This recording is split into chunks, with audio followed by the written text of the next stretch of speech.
We are back at Chili's at Traders Point at 86. Huddle up, Indy. The Colts coming off a nice victory over the Washington Redskins, 27-24.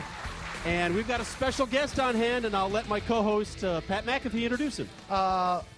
If anybody watched the game last night, they saw him. He had a step up huge for Gary Brackett being injured. We have the one and only. He has a great name, first and last. The Pat Angerer. Appreciate it. Good to see you, bud. Appreciate you guys having me on here. Hey, it's really good to see you. It's really good to see you. Hey, appreciate it. Now, Pat, you made your first career start. You've played on special teams, but it was your first start against the Redskins. Gary Brackett was out with an injury. When did you know that you were going to play and start in that football game? And were you nervous? You know, I wasn't really nervous. I was pretty excited. I kind of knew all week that I was going to play. Gary kind of told me to be ready, and I try to prepare every week like I'm the starter. So, not that big a deal. Yeah, it was a pretty big deal. It was a big deal, yeah. The thing about Pat, though, I think people need to see is he was on special teams a lot, and he's my PP. He kind of saves my life a lot on the punt team. But he loves the game of football, and he has a lot of fun out there, as I do. And I think that enthusiasm has to kind of knock out the nerves, right? I think you were just super excited to get out there, show yourself. Obviously, didn't want a big-time Gary Brackett, who was a baller, but you had to step out there and do your thing. And calls the signals for the defense. You called the signals last night. What was that like?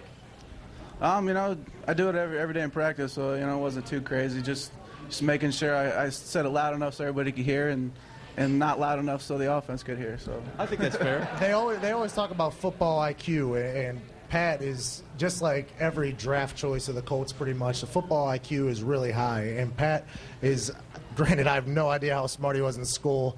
I don't really care, to be honest. But football IQ is through the roof, and I think he shows that off every day in practice and during the games. You need to be my agent. Hey, let me work it, buddy. Let me work it. Actually, you probably get paid less because I don't like confrontation. You know what I mean? Pat needs a raise. No, he doesn't. You're right. That's what I would say. Hey, there were a lot of great plays last night. I mean, that was I really fired everybody up. That was crazy. It was completely insane. And the thing about Pierre is he really probably does think he got lucky. But the thing is, he worked so hard to get back. He had a dinged-up hamstring. He worked so hard to get back. He works in the offseason on his hands. Stuff like that doesn't happen for no reason. It's really a tribute to him. He is remarkable. He makes the tough catch look easy, and it really helps that offense. Segment, questions from the audience. It'll be very interesting what Pat have to say from our studio audience here at Chili's on West 86. It's Huddle Up Indy. Huddle Up Indy is brought to you by Menards. Save big money at Menards on all your home improvement needs. By your Central Indiana Chevy dealers. Log on now to ChooseChevy.com. And by Chili's. Chili's, it's all in the preparation.